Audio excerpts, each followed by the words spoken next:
Comment ça va, messieurs? On est là. Mais Enzo? écoute, ça va. Ça va très bien. J'ai actuellement le maillot d'un pivot qui a Own Prime Shack, donc je suis très bien. Exactement. Soub, il demande, Enzo, tu peux me citer 10 meneurs meilleurs que Garland, s'il te plaît? Je dois vérifier quelque chose. Alors, tu as Trey Jones, Trey Murphy, Herb Jones, Killian Hayes, Marcus Sasser. Et en vrai, t'en as. Mais t'as oublié Kelly Oubre? Ok, Lioubre, Bol, parce que Bol, des fois, il me monte la balle. Donc, Bien sûr. Bol. Wemby, on attend de voir. Wemby, ça va bien. Marlène Sasser, évidemment. Marlène Sasser. Évidemment. Salut à tous, salut Sports Mediamat, salut à tous. Déjà, deuxième rendez-vous de la journée. Parce qu'il y a des petites matinales. Je vois, il y a The Dangerous Man qui est là aussi le matin, lui en sortie de boîte. Faut-il le rappeler? Mais lui, il est légendaire, lui, c'est le GOAT. Lui. Mais après, Oui, The Dangerous Man. Comme je t'avais dit, c'est la défaitada surtout. Ah bah, The Dangerous Man, il revient pas avec des gadgets, il revient avec nous. La béquille avec Tibier. Mais tu peux pas faire plus d'effets que ça. C'est-à-dire, le gars, il était en calbute dans son lit, encore à moitié bleu. Il aurait pu être une gadget, mais non, il regardait il nous voyait peut-être en double, s'il a un peu bu.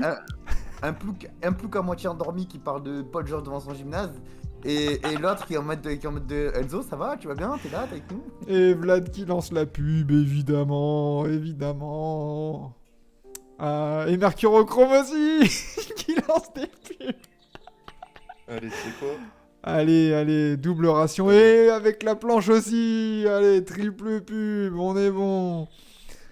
Aïe. Et The Dangerous Man aussi. Et la moula. Money. Le même là, du mec de la WWE. Oh, et cette première de triple menace, déjà légendaire. Bon, et toi Quentin, comment vas-tu? Bah, moi, écoute, ça va. Hein. Et comment tu le vis en tant que fan d'une équipe qui a le même bilan que celui des Suns? Ah bah franchement, on le vit très bien. En plus, les arbitres, ils sont sympas avec nous. Ouais, tu trouves aussi? Ouais, et puis ça va, on est clutch. Le son de Quentin est un peu bas. Bah ouais, mais il est timide aussi, Quentin. Ah ouais. Je le monte un peu. Oh, je monte Quentin, c'est incroyable. Donc normalement ça va. Ça va partir au rythme du Barça Bayern. Oula, le 8-2. Bon, on est là pour aussi timide que Josh Primo. Oui, Oula. en public. Si, parce qu'en privé c'est autre chose. Mais en public, attention. Messieurs, bonsoir Ahmed, bonsoir à tous. Hein. Je sais que c'est un peu le cirque là en ce début d'émission, mais c'est aussi ça Tibier. Hein. C'est le rendez-vous du jeudi. La triple menace, on commence tranquillou. Voilà, installez-vous, on est bien, on est parti pour une petite heure d'actualité, d'analyse et tout ça. Et on s'est dit bon, en plus des petites actualités qu'on va débriefer.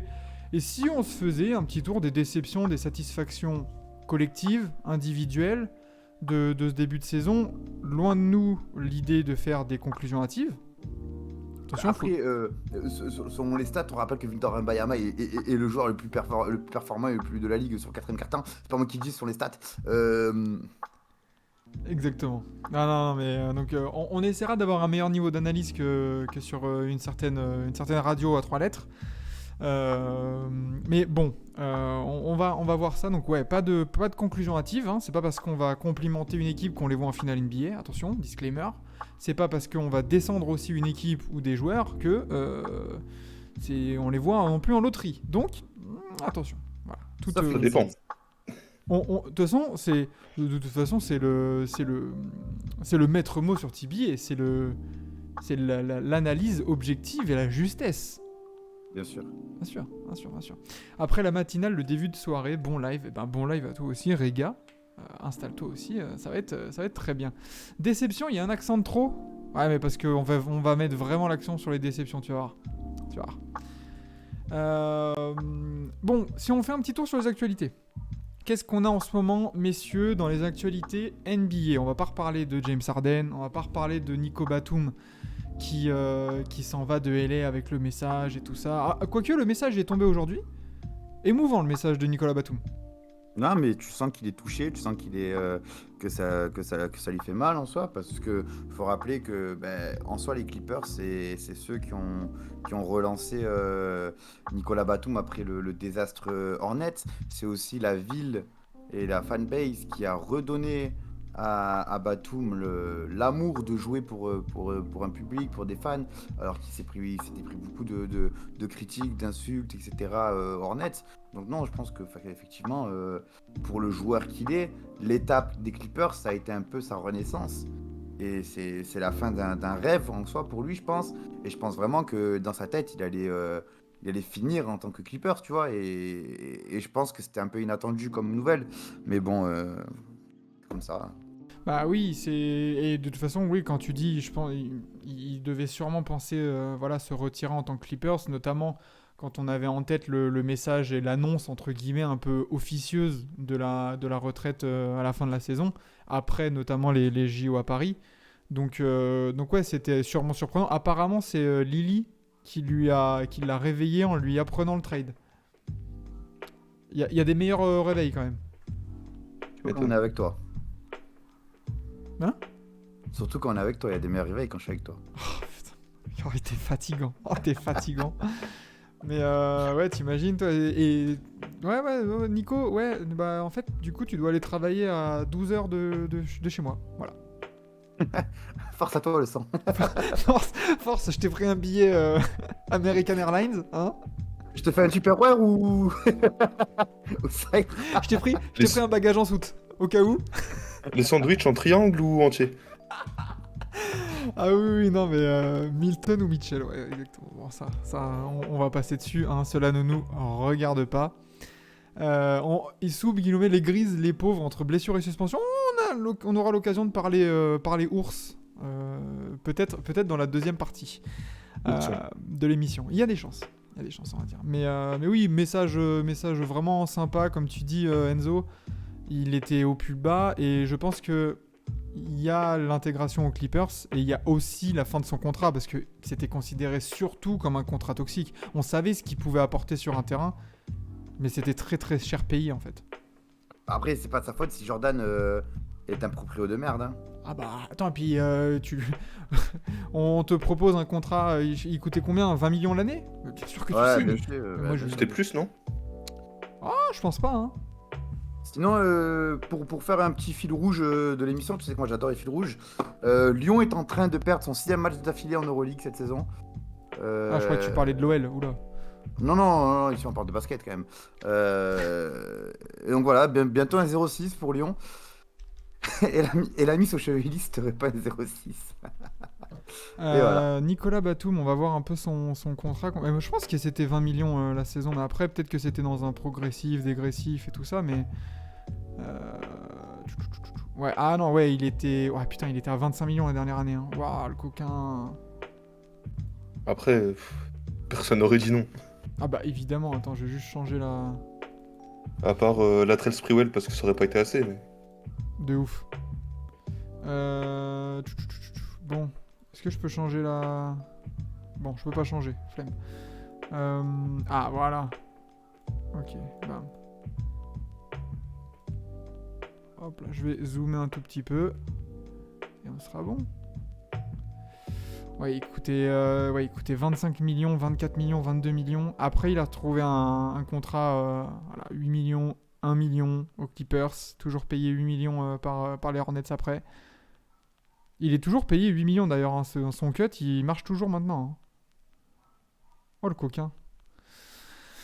Mais ouais, Batum aux Clippers, beau revival, évidemment. C'est clair. Meilleur réveil, c'est de recevoir un beau SMS en se réveillant ou réveiller avec TBA les fraudes, évidemment. Magnifique. Je n'aurais pas mieux dit. On parlait... Il y a beaucoup de... Enfin, ça a été dit dans le chat. On peut en parler quand même. Les nombreuses rumeurs autour des Sixers et des potentiels trades futurs. Lavine, Donovan Mitchell. Bon, quel crédit on accorde à tout ça? Bah écoute... Et Rega qui prend son abonnement. Ce sont un peu, tu sais, les stars Les stars comme ça, comme Donovan Mitchell, j'ai envie de. Je sais, c'est des joueurs qui sont pas superstars, mais qui sont pas non plus juste des bons joueurs. C'est un peu l'entre-deux qu'il y a. On aura toujours des rumeurs sur eux. Je pense à des Mitchell, à des Lavine, à des Randle aussi, qui peut être souvent dans les rumeurs. Donc, tu vois, c'est toujours des joueurs un peu qui sont les plus enclins à bouger parce que ce sont peut-être les joueurs les plus, comme j'ai dit, pas superstars, mais pas loin. Donc, moi, je m'en fous un peu des rumeurs comme ça. Tu vois, c'est un peu, surtout à base de telle équipe, garde un œil sur telle équipe. Mais quand t'es un bon joueur, tout le monde te surveille. Tout le monde te surveille. Quand t'es un bon joueur, tout le monde est un peu à l'affût du bon deal. Donc voilà, les trucs comme ça, franchement. Évidemment. Quentin, là, toi, là-dessus, d'accord? Bah, je suis un peu pareil, tu vois, et puis surtout moi, c'est notamment sur le cas Mitchell où j'accorde très peu de crédit à ces rumeurs. Quand tu vois le contrat qui lui reste, les perfs avec les Cavs, tu vois qu'il se sent quand même assez bien. Lavine, j'y accorde peut-être un peu plus de crédit parce qu'on en parle souvent de peut-être les Bulls qui vont sauter et tout ça. Mhm. Mais après, c'est comme dit Enzo, si t'es un bon joueur, t'es surveillé par toutes les équipes. Ouais, Donc, Ah, et puis surtout, puis voilà, c'est avec la caste. comme il disait aussi, c'est des joueurs, tu sais que c'est des joueurs un peu de complément, ouais, ça a été dit dans le chat, c'est que t'as l'impression que le joueur superstar franchise changer, il est déjà aux Sixers dans la personne de Joel Embiid. Là maintenant, tu dois juste te mettre en quête du bon lieutenant, ce qu'ils n'ont pas réussi à faire avec Ben Simmons, qu'ils n'ont pas réussi à faire avec Tobias Harris, avec James Harden. Donc là, ça va être aussi le grand chantier pour Daryl Morey, c'est quel joueur associé à Embiid. Est-ce que Tyrese Maxey peut être cette option 2 ? À voir avec le temps, à voir avec cette saison, il n'est pas encore prolongé. Donc ça c'est pareil, est-ce qu'il va y avoir aussi un tarot un peu intéressant, peut-être revu à la baisse, par rapport à un max. Mais ouais, de toute façon on n'a pas fini avec les Sixers, vu la flexibilité qu'ils vont avoir l'année prochaine. Voilà, spoiler alerte, il y aura 150 millions l'année prochaine, si ça reste là. Donc bon. Mais bon, nul doute qu'ils veuillent prolonger D'Anthony Melton. Bien évidemment, le All-NBA First Defensive Team, évidemment. Et concernant Lavine, rien de plus.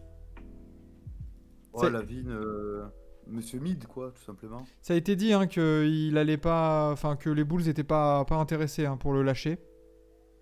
Bah écoute, c'est bien, les Bulls qui s'enfoncent dans leur médiocrité, c'est super. Là, alors qu'il a encore un bon prix, que tu peux en tirer quelque chose d'intéressant pour partir sur un rebuild. Non, tu vas forcer dans ton mid, dans ton... Est-ce que tu peux parler dans ton micro, Enzo, s'il te plaît ? Ah, pardon. Parce que ouais, parler dans son maillot, ça a jamais été vraiment incroyable. Donc du coup, je disais, ouais, les Bulls qui s'enfoncent dans le mid, qui s'enfoncent dans leur capacité à rester dans le ventre mou. Tu as l'occasion d'avoir une belle contrepartie pour un Lavine qui est peut-être encore dans le prime de sa valeur. Et tu la caches alors tu sais très bien que tu vas jamais aller loin en conservant l'équipe actuelle, et qu'avec l'équipe actuelle, tu peux pas non plus avoir de gros joueurs, attirer de gros joueurs. Donc ouais, je trouve que c'est totalement con ce que font les Bulls, mais c'est dans la continuité de ce qu'ils font depuis 2 ans, où tu perds ton temps, tout simplement. Donc, est-ce que les Bulls ne deviendraient pas les Raptors, les deuxièmes Raptors, à ne pas savoir quoi faire et à ne pas savoir quand appuyer sur le bouton rouge, quoi ? Tout simplement. J'espère pas pour eux, parce que bon, quand même, c'est toujours cool quand des équipes sont bien gérées. Mais voilà, j'ai peur, j'ai un peu. Je pense que c'est déjà trop tard pour eux. Je pense qu'ils ont. Du moment où tu as re-signé Vucevic, c'est déjà trop tard. Ouais, c'est ça vraiment le problème, c'est Vucevic à 20 millions. Je suis pas sûr. Ça fait partie du problème, disons. Ouais. Après, Je sais pas. Pourquoi rebuild quand ton meilleur joueur peut mettre 51 points et perdre le match en même temps ? Avec 0 passe. Ouais, aussi. Est-ce que ça serait pas du bluff de la part des Bulls pour faire grimper les offres ? Peut-être aussi, on sait que les bruits de couloir sortis par Shams, par Le Vosges et tout ça, on sait très bien que c'est des messages d'agents ou de franchise en mode hey, tiens, dis que Zach LaVine il est convoité. Et au cas où, et nous on ferme la porte, on veut pas qu'il parte. Comme ça on se chope 1 ou 2 pics en plus et on se met un peu bien, quoi. Donc voilà pour LaVine. Est-ce qu'il y avait d'autres infos ? Et je vois Jabal Perren aussi qui est là pour la première fois. Bonsoir à vous, il nous dit. Bonsoir à toi. installe-toi, ça fait plaisir et j'espère que ça va te plaire. Quentin, toi, t'as vu quelque chose là ces dernières heures, ces derniers jours un peu? Bah, à part les rumeurs sur les Sixers, justement, avec les pics qu'ils ont reçus dans le cadre d'échange de Harden, j'ai pas vu énormément de choses passer. Hmm. Donc,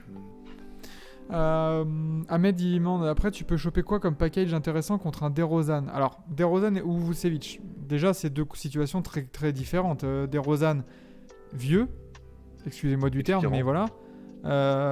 Vieux, en fin de contrat. Donc, je pense que pour DeRozan, au cas où, si tu veux le trade à la trade deadline, si tu veux le dégager, ça sera principalement pour du pick. C'est-à-dire que tu vas aller chercher une équipe qui est en bord play-in un peu, qui veut un peu essayer de choper un truc, qui a du cap, et au cas où qui peut te passer ou des joueurs jeunes ou du pick, et là tu peux le trade. Après Vucevic, c'est un peu compliqué. Mais DeRozan, tu vas pas avoir grand-chose pour lui. Bah ouais, c'est ça. Tu vas avoir, allez, si tu t'en sors avec un premier tour, un second tour et des joueurs, tu t'en sors bien. Hein. Bah c'est clair, c'est clair. Alors que Vucevic, oui, 32 ans aussi, bientôt 33, mais je trouve que Vucevic t'apporte beaucoup plus et est beaucoup plus intéressant dans un fit d'équipe actuellement que DeRozan. Vucevic, tu peux lui trouver une place plus facilement qu'un Demar DeRozan à 28 millions, hein, attention. Hein. Ouais, mais tu peux. Qui a envie de Vucevic, j'ai envie de te dire. Ah bah ça, après, qui a besoin d'un pivot? Qui a besoin d'un pivot, effectivement. Et qui même a besoin d'un pivot, qui a besoin de Vucevic. Ouah, t'es dur, je trouve, avec Vucevic. Mais je moi, suis je veux sûr, bien. Il t'apporte quoi comme plus-value réelle T'apportes du scoring. Si t'as besoin. C'est bien entouré. Bien entouré, je pense. Tu vois, bah, ok, ouais, on nous dit Memphis. Les Sixers en rotation. On avait parlé des Sixers dans le cadre d'un transfert d'Harden aux Bulls. Dans lequel ils pouvaient ramener Caruso, Vucevic au cas où. Et là, on se disait, oh, et pourquoi pas. Mais je sais pas, même Brooklyn, tu vois. Je pense que Brooklyn, avec derrière Claxton ou même, je sais pas, dans un profil un peu plus entouré par des défenseurs, le scoring de Vucevic, il peut. Et surtout qu'il a quand même une belle capacité à prendre du rebond. C'est pas négligeable, je trouve. Sûr, mais aujourd'hui, t'as envie de step up. Vucevic est loin d'être ton premier choix. Moi, je suis Ah, mais désolé, j'ai rien contre lui, mais Ça, j'ai pas dit le contraire. c'est quelqu'un qui, quand tu veux gagner, c'est pas forcément le gars vers qui tu te tournes. Moi, je veux bien Vucevic à la place de Zach Collins. Hein. Ouais, mais alors, Moi, je veux bien. déjà, vous vous faites ouvrir en défense. C'est bon. Ouais, non, mais quitte à se rouvrir en défense, autant avoir un mec qui met ses shoots. Hein, parce que Zach Collins, c'est 5% à 3 points. Et si, au lieu d'accueillir Vucevic, vous donniez un peu plus de ballons et de système à Victor Wembanyama? Ça va demander à Pop. Mais en vrai, je pose la question. en vrai, un trade Victor Vucevic. Franchement, win-win. Franchement. Win-win. Ça va, tu trades un gars qui a 4 matchs pour un All-Star, ça va quand même. Ouais. Ça va. Facts. Puis Vucevic, il est régulier à 3 points. Voilà. C'est Pas ça. comme Victor. Et il prend des rebonds. Ouais. Voilà. Et il perd pas des ballons en dribblant. Voilà. Il ressemble pas à Bol Bol aussi. mais ouais, sinon après, bon, en termes d'actualité, y a pas grand chose à se mettre sous la dent encore. Hein. On est qu'au début, bon, on va voir, mais on pourra en reparler bien sûr pendant les prochaines matinales ou la semaine prochaine dans une triple menace un peu plus fournie en termes d'actualité.